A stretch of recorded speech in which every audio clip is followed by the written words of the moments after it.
Oui, affirme Marine Le Pen lors d'un entretien accordé à Valeurs Actuelles. On va en parler avec Yohann Usaï du service politique de CNews, avec Jean Messia, membre du bureau national du RN. Bonjour, bienvenue. Et avec Paul Vannier, orateur national de la France Insoumise. Bonjour. Bienvenue sur ce plateau à tous les trois. Alors, Marine Le Pen affirme que le mouvement des Gilets jaunes aurait rapproché les deux partis. Quels seraient justement ces points de convergence ? Écoutez, elle n'a pas dit exactement ça. Elle a dit qu'il y avait des points de convergence. Elle a eu l'occasion. Alors justement, ces points de convergence, elle a eu l'occasion de faire une explication de texte. Il est évident que par moment, nous avons, je dirais, des points de convergence sur le diagnostic. Je crois que toute personne qui a un minimum, un principe de réalité, eu égard à la réalité particulièrement désastreuse de notre pays aujourd'hui, et pour peu que nous ne soyons pas des idéologues frappés de cécité, un diagnostic peut être commun. Ça ne veut pas dire que sur les solutions politiques, on est d'accord toujours, bien que par exemple sur l'Union européenne, la souveraineté de la France dans l'Union européenne, tout ça sont des problématiques qui effectivement parfois c'est un diagnostic qui est commun. Parfois, sur certaines problématiques, nous avons aussi des solutions qui convergent. Mais globalement, il y a quand même des divergences très importantes, notamment sur la problématique migratoire, pour laquelle, pour l'instant, Jean-Luc Mélenchon et la France Insoumise ont viré, si je puis dire, ceux qui avaient encore une approche nationale et souveraine et laïque de la République au profit de la minorité indigéniste, communautariste, islamo-gauchiste. Mais donc, vous confirmez un diagnostic commun. Êtes-vous d'accord, Paul Vannier ? Non, l'opposition est totale, et y compris sur le plan du diagnostic, parce que le pays traverse une crise très profonde, une mobilisation historique qui remet notamment en cause nos institutions, la Ve République à bout de souffle. Vous savez, nous, à la France Insoumise, nous appelons à passer à une Sixième République. Le Front National, le Rassemblement National est dans la conservation. De ce point de vue-là, il défend coûte que coûte le monarchisme présidentiel. Cette crise, elle vient aussi d'un diagnostic, celui d'un modèle productiviste qui impose des mobilités forcées, qui de ce fait place beaucoup de Français dans une difficulté. Nous sommes, nous, la force de la transition, de la bifurcation écologique. Nous sommes pour les énergies renouvelables, pour la sortie du nucléaire. Le Front National veut rester dans le modèle nucléariste et il veut un moratoire sur les énergies renouvelables. Et puis, dernier point, les Français, les Gilets jaunes, demandent une augmentation de leur pouvoir d'achat, de leur salaire et notamment du SMIC. Nous la défendions déjà pendant l'élection présidentielle. Madame Le Pen s'est exprimée très clairement, elle est contre l'augmentation du SMIC. En disant cela, au fond, je crois vous avoir montré que le Rassemblement national est dans la continuité de la politique de M. Macron, alors que nous sommes l'alternance, nous sommes la véritable alternative.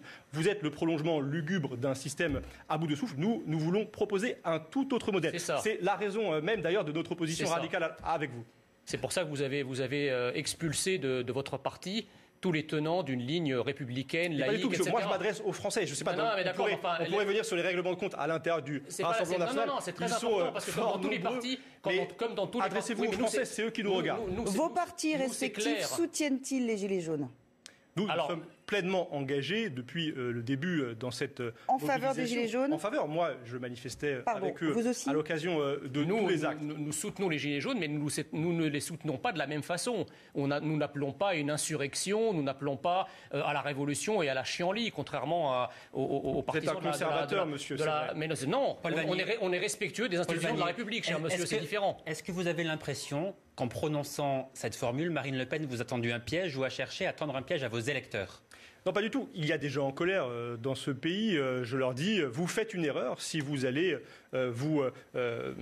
si vous avancez vers le bulletin de vote du Rassemblement national, parce que c'est un bulletin de vote qui conserve l'ordre établi. C'est, je le redis, ce n'est pas l'augmentation du SMIC, c'est le maintien dans nos institutions sclérosées. C'est donc une erreur que de voter pour le Rassemblement national. Il y a aujourd'hui un pas de deux entre la majorité, le gouvernement et Marine Le Pen, alors qu'on voit des convergences profondes entre ces deux forces. Prenons la loi Asile-Immigration qui a été votée il y a quelque temps. Les députés du Rassemblement national ont voté plusieurs de ces amendements. Regardez comment M. Macron veut faire advenir ce thème de l'immigration qui est totalement absent de la rue, de cette mobilisation des Gilets jaunes, dans ce fameux débat public pour s'installer face au Rassemblement national. Et puis, je voudrais dire une dernière chose. Partout en Europe, nous voyons ces convergences. En Espagne, en Andalousie, les amis du Rassemblement national, le parti Vox, a voté massivement en faveur de la candidate de Ciudadanos, le parti frère de celui de M. Macron. Donc vous voyez, LREM et Rassemblement national, ce sont les deux faces d'une même pièce. C'est la même politique. Voilà pourquoi nous sommes opposés à l'un comme à l'autre. Si Marine Le Pen aujourd'hui se permet de faire ce qu'on peut appeler une provocation envers vous, c'est parce qu'elle sait sans doute qu'elle sort politiquement renforcée de cette crise des Gilets jaunes et elle vous, c'est vous, affaibli. Est-ce que c'est un constat que vous partagez à l'évidence ? Non, je crois qu'il y a un regain médiatique et sondagier. Les horoscopes sondagiers sont, c'est vrai, en ce moment plutôt favorables à Mme Le Pen. Mais moi, ce qui m'intéresse, c'est le mouvement réel, la réalité de ce pays. J'étais dans mais la toutes réalité les manifestations. aussi, c'est que le Rassemblement national incarne la première force d'opposition. Oui, ce n'est mais pas la qu'est-ce que disent les Français ? insoumise. Qu'est-ce que disent les Gilets jaunes ?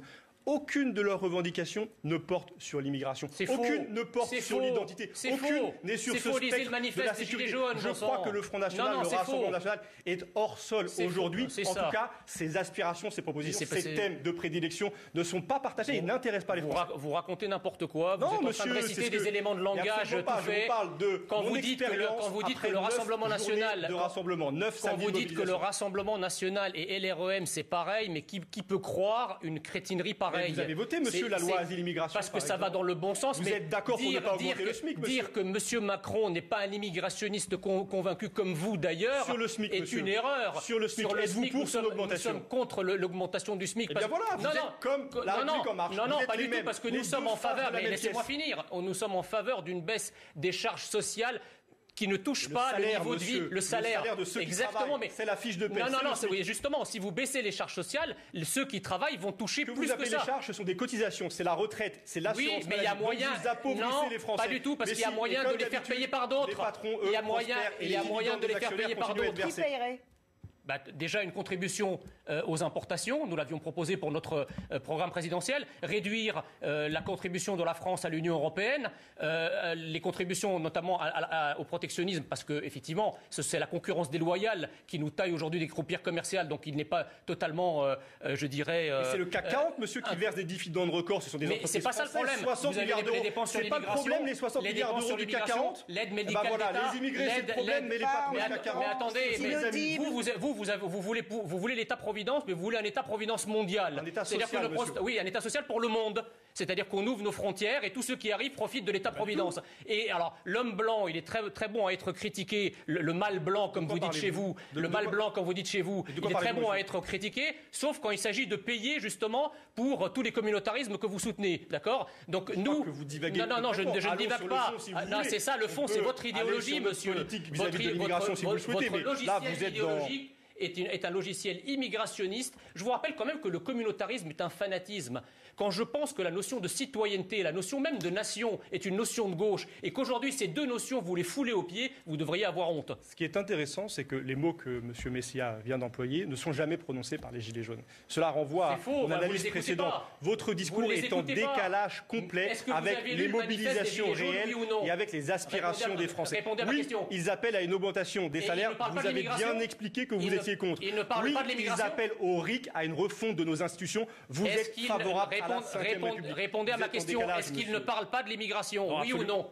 Ils n'en parlent pas. Ils en de parlent façon dans le manifeste, totalement marginale. vous ne l'avez pas lu. Totalement marginale. Oui, c'est parce que vous le lisez avec votre logiciel idéologique, justement. Mais ils en parlent, cher monsieur. Et dans la rue, les gilets jaunes qu'on rencontre, ils en parlent également. Pas y aller bien souvent, la problématique identitaire et migratoire est une problématique qui est aujourd'hui prioritaire dans les préoccupations des Français. Ne pas voir ça, c'est faire de l'aveuglement. Jean Messia, Paul Vanier, merci à tous les deux d'avoir été nos invités.